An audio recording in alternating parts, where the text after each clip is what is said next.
Hello, critics, non-critics, and friends. Welcome to the Film Optix podcast, where we take a glance into blockbusters, indie films, and everything in between. I'm your host, Christian, and as always, I'm joined by my partner in film, Devin, and today we're going to be giving our spoiler-free review, our spoiler-free coverage of Gladiator 2. But before we begin today's episode, you can listen to our podcast on podcast platforms around the internet. That includes Apple Podcasts, Spotify, Google Podcasts, and more. And if you are a new or seasoned listener to the show, we would love to hear from you guys. Follow us on Instagram, Twitter, and Threads. And you can follow us on Blue Sky as well at Film Optix. That is Optix with an X. I'm probably going to stop promoting Twitter as much. Like, we still post over there, just not as actively. I'm really trying to figure out which social media platform outside of Instagram is going to be like the next like grand poobah or whatever. And you can follow us at all those social media handles at Film Optix. Of course, that's Optix with an X, or you can email us at filmoptix@gmail.com for any movie related questions, or you can send us a text message by going to the episode notes of whatever podcast platform you're listening on. Click on the send us a text message. It'll generate a text and you can send us your question that way. But Devin, what's going on? Happy almost Turkey Day. Happy eve of Turkey Day. 2 Eves we got. Well, what's going on? It's Blackout Wednesday Eve, I guess you could say. Yeah, Black Friday deals have already started, so it's like, you know, I'm assuming most stores are going to be like reserving some things for Black Friday, but there's been some pretty good deals. Amazon's doing one through the 29th, I believe. So we still got 3 more days of just mindless scrolling on Amazon, trying to figure out what you want from your shopping list or your wish list you've been adding for the entire year. But you gonna pick up Gladiator on 4K Blu-ray? I actually already have Gladiator on 4K Blu-ray. Yeah. I picked it up a few years ago, back when Best Buy, you know, sold movies. I actually went in store to pick it up because it was like an in-store only pick up Black Friday deal. But I did pick up The Holdovers a few days ago. So Perfect timing. I had to watch the first Gladiator on Paramount Plus. That's where it resides currently on streaming. Gotcha. Yeah, I also watched the first Gladiator before watching Gladiator 2. But yeah, it was actually like my first time really watching it all the way through because I've seen bits and parts of it, but I never sat down and watched the whole thing. Definitely the first time watching it as an adult. Yeah, I would say. Yeah, I think that's a really good way to put it. But have you been watching anything else outside of the original Gladiator? I mean, obviously we got the Glickid done. We completed the Glickid mission. We did. It was a good time. It was. I also binged A Man on the Inside. It's like the new Michael Schur sitcom comedy on Netflix with Ted Danson. Really? It was a pretty good time. Yeah. Obviously, the Schur heads out there from Office and Parks and Rec, Brooklyn Nine-Nine, just all the great stuff he's done. Okay, yeah, I'll definitely have to check that out. There's a lot I got to get through. I was entertaining family for the past 5 days, so that was, you know, not the worst. It's just, you know, when family's in town, you kind of have to focus all your energy on them. But I have all this week off, which is nice, so I'm going to sit down and watch some for your consideration screeners for sure. And yeah, maybe play some video games while I'm at it. Of course, got to sneak in Knives Out on Thanksgiving Day because it is a Thanksgiving movie. But yeah, I'm glad that you've been watching some new and old stuff. Same with me. Just all together, you know, like we've said before, there's literally never enough time to like watch everything you want to. And this year has been a little suffocating with the amount of TV shows and movies that are out, which I'm glad that they're out, but it's like, it's just so much all at once. But, you know, it is what it is. The other thing I watched, I wanted to give a shout out to because Gladiator 2 is actually my introduction to Paul Mescal because I had never seen him in anything before. So after Gladiator 2, I went back and watched After Sun. It's on Netflix currently, so it was really easy. Yeah, I was just about to ask if that was the movie that you watched. It's a great film. Yeah, I figured I should get some history on Paul, and it was a great movie. It was quietly devastating to watch. Like, yeah, It's I've never really seen anything like that. Yeah. I was just about to ask if that was the movie that you watched with him, because I think that's a lot of people's introduction was After Sun. It is. I tried to watch All of Us Strangers a few months ago, but I couldn't get into it. There was a weird age gap that just kind of distracted me.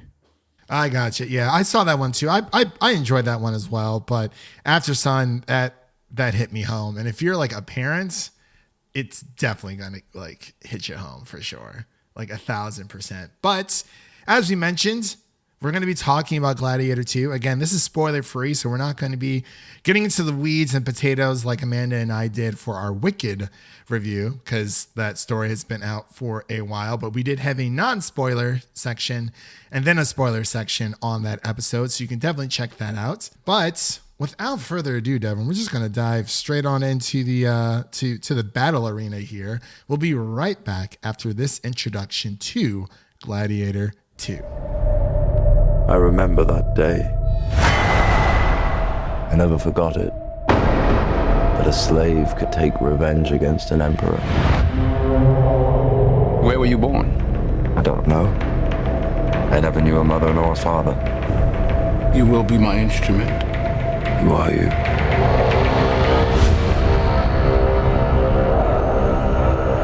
Did you hear that crowd? The greatest temple Rome ever built. The Colosseum. Because this is what they believe in. Power.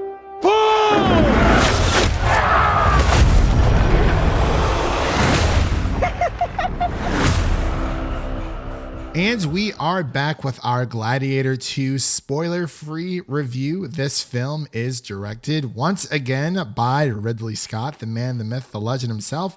I think he's around 87, 88 years old. He's just still going strong. I feel like he's still like just getting started, as much as like any of these other legendary film directors, such as like Martin Scorsese. And of course you have Quentin Tarantino, just like these legendary filmmakers who are still out and about. Granted, Quentin Tarantino is much younger than Ridley Scott, but I think the best comparison as of right now would be Martin Scorsese when it comes to like Ridley Scott movies, because they are long. Sometimes they can be drawn out just a little bit, but like Ridley Scott does make really good films. Sometimes I would say for most of his movies, they take a bit of time to, get to where it's supposed to go. But once it gets there, it's really, really good. What about Napoleon? Actually, I've not seen Napoleon yet. Yeah, I don't think I want to watch that one. House of Gucci as well. I know you like The Last Duel. I'm just looking at his past movies. I know. Yes. Oh, that was such a good movie. I'd not seen Napoleon. I forgot about House of Gucci, actually. Those are two. I think everyone forgot about that one. Yeah, I think most people forgot about Napoleon as well. But one day I will. So I think Gladiator is kind of getting back on track for Ridley. Yeah, and he's also talking about making another Alien sequel as well. So, I mean, I'm all for that. And there's rumors that he's already has plans for Gladiator 3, which is unlike him.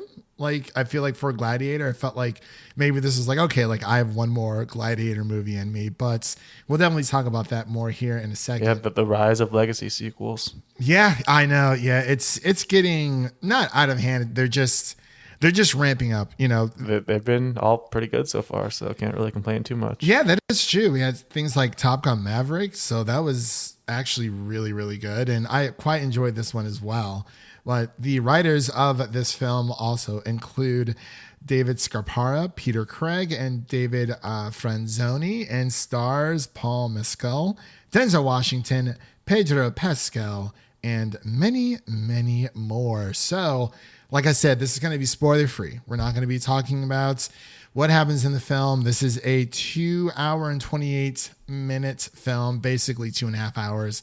It is rated R. Do not take your children to go see this. Do not bring your babies to go see any type of movie, because that happens. My mom went to go see Wicked, and there was a baby crying the entire time, like literally the entire movie, and they did not remove themselves from the theater. And I was like, was it like an infant child? She's like, yeah, like a actual infant. And I was like, wow, that's crazy. Anyway, we're going to get into our spoiler-free section here of Gladiator 2. Devin, I'm going to pass it over to you so you can give your spoiler-free thoughts. What did you think of this film? Yeah, going into this one, obviously had to give the original a rewatch and kind of dive back into that world of ancient Rome and the gladiatorial times. That's a crazy word, but I think it works there. And just getting back into the Colosseum, it was really cool watching that movie back and just seeing like the rise of Russell Crowe before he became the glorious thick boy that he is now, back when he was just getting started. It was really cool to see that. And then obviously Joaquin Phoenix as the very strange, villainous, blanking on his name, but yeah, he was a crazy in that one. So coming into this one, You mean Joaquin Phoenix? yeah, it made his character. Oh, his character's name. Yeah. I forgot his character. It was Commodious, I think. Yeah, something like that. There's a lot of random names in, in these movies. Yeah, there's actually kind of a bit of a spoiler if you look at the cast list and you look at the character names, specifically Paul Mescal's character, because they showed the name of that character, and it's kind of like halfway through the movie where they really like confirm who that character is, because up until that point he had a different name. So that's kind of a spoiler that I saw before seeing the movie, which wasn't too much, but it was kind of cool knowing that going into it that it was that specific character from the original one. And obviously the only other returning character we have is Connie Nielsen as Lucilla. And we have a whole bunch of new players in this cast. We have obviously Denzel Washington, Pedro Pascal, Joseph Quinn, Fred Heckinger, just a lot of great talent added here. And I think the one thing that the original doesn't have, I do think it's very strong and has a lot to like. There's a lot of memorable moments and a lot of emotional moments that the first one does better. But the one thing the first one doesn't have, that the second one does have, is Denzel Washington. I knew you were going to say that. I mean, he's just at the top of his game. He's just like running circles around everyone in the entire movie. And it's just so cool to watch that. Like literally his character and his acting itself is just... it's miles ahead of everybody in the entire movie. And it's just so cool to see him still doing that at his age. I feel like he's probably around 70, I want to say. Mm-hmm. So he's not quite Ridley Scott age, but he's definitely getting up there. And I think he said doing interviews for this movie that this is one of his last few remaining movies, possibly, depending on how things go. So definitely great to see him in this role. And he is taking on a villainous role, which is something he's always been great at ever since Training Day, which is just one of the best movies and best roles of all time. That's where he got his first Oscar, I believe. Mm-hmm. Yeah, he might get an Oscar nomination for this movie, honestly. Yeah, I mean, I wouldn't be surprised. I do think he steals the show for the most part, and I think Paul Mescal did a good job, but it didn't quite shine as much as it could have as far as a character goes. I think it didn't really reach the heights that Russell Crowe's character did in the original one, Maximus. I think he did a fine job, though. And also, Pedro Pascal kind of takes a back seat in this one. He's not really like the main force and the main character in this, but he's still Pedro Pascal just doing his thing. And then obviously, I think Joseph Quinn and Fred Heckinger did great jobs as the Joaquin Phoenix character of this movie, where there's two of them just being weirdos, and it was entertaining to watch whenever they're on screen. The twins. And yeah, I think it might not hit the exact heights that the first one did, but I think, like I said, this one has Denzel, and that's definitely can kind of bridge the gap a little bit. And I think there's a lot to like about this one. A few issues here and there, nothing too crazy. I just think the movie looks great, got great actors, great roles, great performances, and I think some of the action stands out. Not as much as the first one, but definitely was expecting to see sharks in this one. Yeah, I will say I feel like a lot of my feelings that I just came from seeing it in the theater. I just saw a standard screening. It was Value Day today at at Regal, because I wasn't gonna pay, what was it, $26.99 for an IMAX screening. I had a little bit of a hiccup the first time I went to go see this film. It was a very long day, and I was just very tired in the theater. And when it comes to having a long day followed by moving all day, and then like you kind of finally stop, and then your body kind of shuts down. I was a bit of a sleepy boy during my IMAX screening my first time around. So I'm just going to be truthful about that. It is what it is. So I went back to see it again today. There are parts that I do remember. It was just kind of like a in and out kind of trance thing where it I'm not going to go into the details of my day, obviously, but after just seeing this in the theaters, it is a good movie. There's a lot of similar story beats from the first film. I too also watched the first film before watching this movie. Like Devin said, watching the first Gladiator as adults, like for the first time, was very, it was very emotional. It had those emotional story beats. I do like Gladiator 2. I think the set pieces are amazing. I think that it's one of the best directed films of the year. I can't say it's like my favorites, but it does hold its own. I think it is a great companion piece to the first Gladiator, especially with what Devin said. If you look up on IMDb, and it might even be on Rotten Tomatoes, of who Paul Mescal's character is, then yeah, it's kind of there. Because when I first saw it, I was like, wait, what's going on? And I just didn't realize. But this is the type of movie, much like a lot of Ridley Scott films and a lot of Martin Scorsese films, where you have to pay attention. Like, you can't obviously, like, be on your phone or whatever during the movie, or like if you go up to like use the bathroom or something, or grab a snack and come back, and let's say if you miss like 2 minutes or something, it's all very important. Everything is so intricately woven in together because there are a lot of characters. Like Devin said, I do agree, Denzel Washington runs circles around everyone else, but I think everyone was seeing this for, not saying that they weren't seeing it for Denzel. I feel like he was more of a plus, but of course, Pedro Pascal has had a great run of projects that he's been in, and same thing with Paul Mescal as well. So Pedro Pascal's character, he's kind of like a side piece to the entire pie, or the entire dish, I should say. But like you said, Devin, it is like the set action pieces were awesome, but I feel like a movie like this, it's not the runtime that bugged me. It was more so this movie takes about 25 to 30 minutes to really start to get going. And I mentioned that earlier in this episode, where a lot of Ridley's movies are slow burns. This isn't like entirely slow, but there's like, there's a Colosseum fight, and then there's like maybe 45 minutes of like heavy dialogue. And then you get to the next Colosseum fight, and then it just rinses and repeats all over again. But it does tell a complete story because, as I mentioned, there are a lot of moving chess pieces on the board, but it looks phenomenal. Like, my gosh, the cinematography, the editing, the fights themselves, albeit I feel like the Colosseum fights could have been a little bit longer, but at a movie that's around 2 hours and 30 minutes, how much longer can you drag this out? Who knows? We might get a director's cut for Gladiator 2 like there was for the original Gladiator. I know Ridley Scott likes to do that.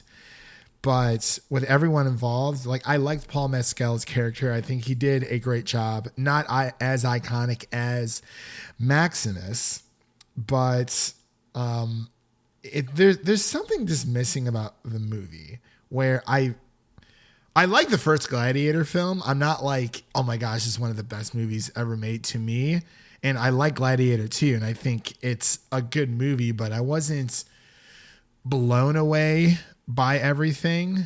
Not saying that I knew what was going to happen, but there were a few similar story beats that kind of follow the original one. But then again, a lot of the Alien films follow the same type of formula, and people still like those movies. So I just wish we would have gone a little bit more with the Colosseum fights, especially the aquatic fights, like with the sharks and everything that was shown in the trailer. I definitely was not expecting that. Yeah, I was not, and I was like, but I feel like that. I was actually curious if something that actually could have happened in ancient Rome. They bring in some water and some sharks and ships. Yeah, so I did look that up, and apparently they did have like aquatic based fights, according just from what I read on the internet. I'm not sure how much of it is true, but there was no confirmation that like sharks or like other aquatic life was involved. But apparently they did have like naval battles or some type of naval battles in the Colosseum. That was really cool to see. I just wish we would have saw more of it, because it kind of just glossed over. Like, oh yeah, we're here now. But it happened and it was cool. But I wish we would have gotten more of it, because it's like those boats were, the Colosseum is only so big. Obviously, it's a huge Colosseum. But you put boats in the middle of it, it's like, they can only really turn so many times. So maybe if they would have used like smaller boats, I think that would have been a lot more entertaining, at least for me. But overall, I was entertained by this film. That is that is kind of like my stance when it comes to this movie. I think the score was pretty cool. Nothing like super noticed or memorable. But I like the story of, this is a guy who becomes enslaved, becomes a gladiator, has to fight his way to freedom, and things transpire within that. But obviously we talked about Denzel Washington, and he is the Game of Thrones chess player and everything here, where you don't really think he's like a villain at first, but then things start to transpire and it's like, oh, he really knows how to play this game. Like, he's trying to ride his way all the way up to the top. And there are times where I feel like his storyline was a little bit more interesting than Paul Mescal's character fighting his way through the Colosseum, if that makes sense.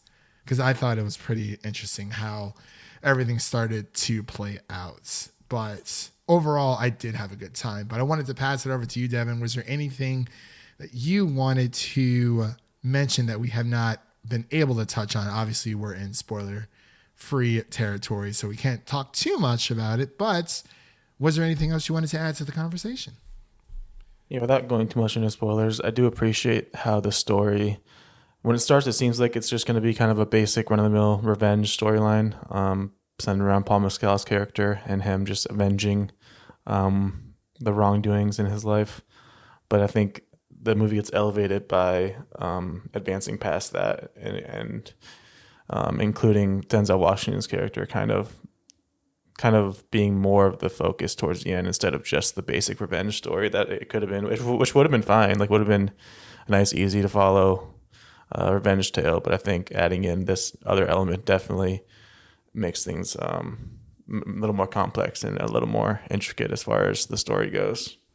I would agree with that for sure. Like you said, at first, like it does seem like it is that revenge story, but then it really does stretch beyond that. Cause I was like, oh, is this kind of the same? It's not, because like we mentioned before, there's a lot of characters involved here. And with this being a great companion piece to the first Gladiator, albeit I think I enjoyed the first Gladiator a little bit more. I will say that the sound editing for this movie was perfect. I do not like the sound editing of the first Gladiator. Like, I had to watch it with subtitles. It was that bad. And, that might have just been the technology of the times. There's a lot of like archway or like echo type of hallways, conversations that were happening in the first Gladiator. But obviously, 24 years later, we're getting Gladiator 2, and it is entertaining. It is enjoyable. Is it as enjoyable as the first one? Probably not, just because I feel like there are long stretches of time where, there's more politicking happening here than there are fighting. And I feel like there could have been a better balance between the two, because obviously this is Rome at its height. Like, this is a period piece type of film. This isn't necessarily fantasy or anything like that, but I loved the production, the costumes, the cosmetics. Everything was just top notch with this movie. And this felt like an actual film. Like, it didn't feel like, something that was just like made for Netflix or just a streaming service in general. You know what I mean? Albeit sometimes there are some movies that really transcends streaming, but definitely go see this movie in the biggest screen that you can. I don't know if this was necessarily filmed for IMAX, but it does look great in IMAX from what I can remember. And even honestly seeing it on a standard screen, it looks just as good. Obviously, you're not going to get the full width of the the Colosseum action there, but it is still a great time. But let's get in to our final thoughts and ratings. Devin, what are your final thoughts and ratings for this movie? And also, what is your favorite Ridley Scott film? Yeah, I think as far as this movie goes, I definitely enjoyed it overall. There are a few issues here and there. Like I think some characters flip a little too easily as far as where they align and what their thought processes are. I did enjoy the callbacks for the most part. I feel like people are complaining similarly to the way they did with Alien Romulus and the callbacks that were in that one. I've seen some complaints about the obvious callbacks in this one. I mean, Strength and Honor. I feel like you had to do that one. Strength and Honor. Oh, I mean, 1,000%. That's just iconic. Yeah. I mean, they didn't do Are You Not Entertained, which was I kind of would. I feel like that's like that. I feel like that. Yeah, I know what you mean. It's like they like mention it being, entertaining or making sure that people are entertained, but they did not say that line. Yeah, like they have the callbacks, like similar to Romulus, which another one we loved. Like, it's fine to have callbacks. It's not like I just don't understand the complaints too much. It's just like it's overdone or just in your face, like some. But yeah, overall, great story, great actors, great performances, great set pieces and cinematography, like you mentioned. And I'd probably give it a solid like 83 overall. Like there are some issues here and there, but nothing too crazy. As far as Ridley Scott goes, my favorite. I mean, let me take a look. Let me see what I can pull up here. I mean, I love The Martian. That's one of the recent ones, but Martian was really good. Yes, it was. I if anything, like this movie made me want to go back and like go through all of Ridley Scott's filmography. I thought that was like phenomenal. He's got a lot, so he does. You might want to get started now. Yeah, honestly, I would say The Martian for sure. Obviously, Alien is phenomenal. I was never a huge Blade Runner fan, but I can appreciate it. No, I was not either. No, I never have been. I need to give it another chance, but maybe not. I don't know. It's just not that one really is not my cup of tea. But, there are a lot of similar films like this where it's like, the revenge plots, like obviously like The Northman that came out 2 years ago. That was pretty awesome. And it's like something like that I really enjoyed. And this kind of reminded me of that. And then you have other films like Pompeii, which came out in 2014, which I liked it just fine, but it wasn't like, the best movie. Or something like Troy from like 2004. Like that was a movie that I thought I was pretty entertained by that.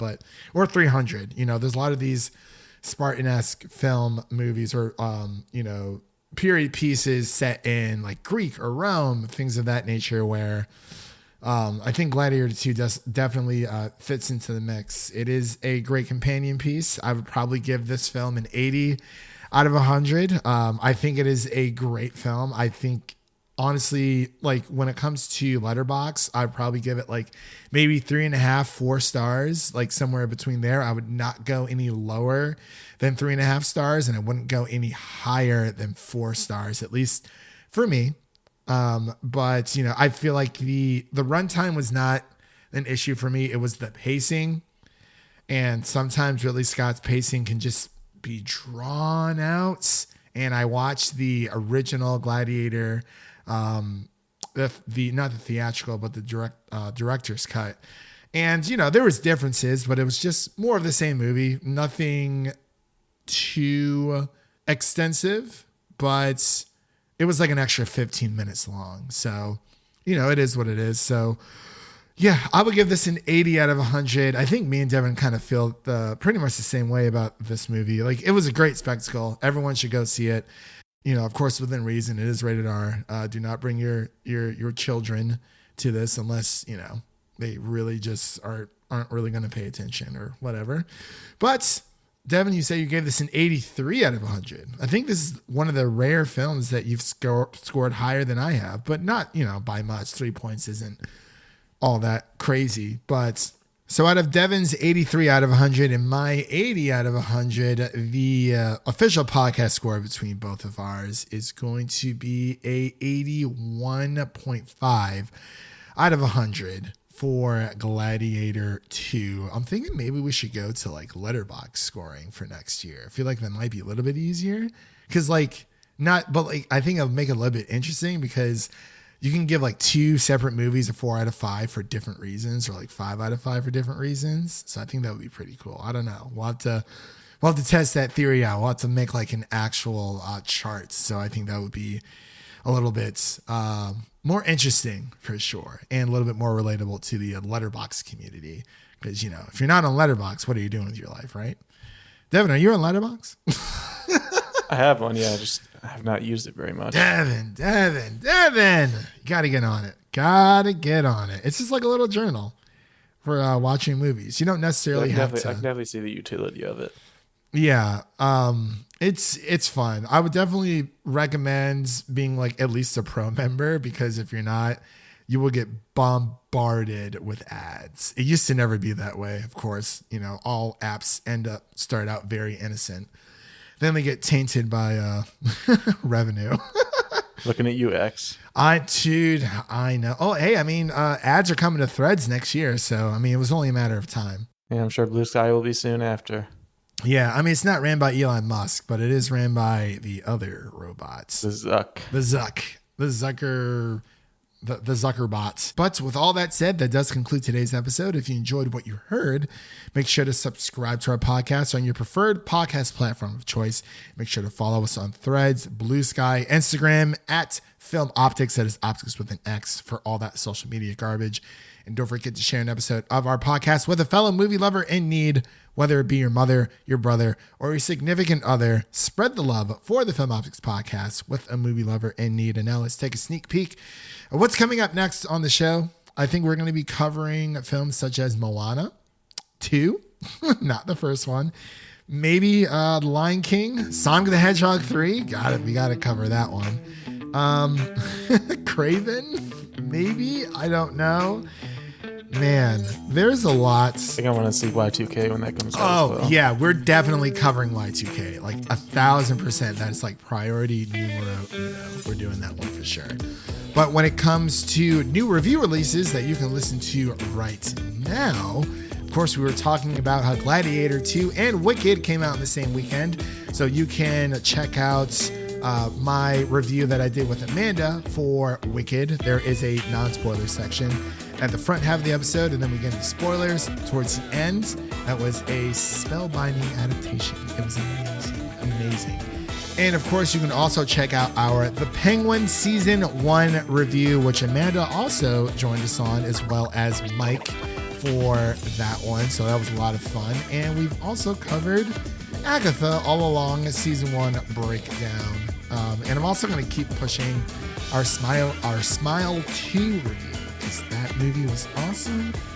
People should go see it. But with all that said, thank you all for listening. If you enjoy the show, please take a moment to leave us a 5-star rating and review on Apple Podcasts and Spotify. And make sure to stay connected with us by following us on Threads, Blue Sky, Instagram, and I guess if you have to, follow us on Twitter for all the latest updates on all those social media garbages. That was Devin, and I'm Christian, signing off. And remember, life is like a movie, so go out there and make it a blockbuster. Peace.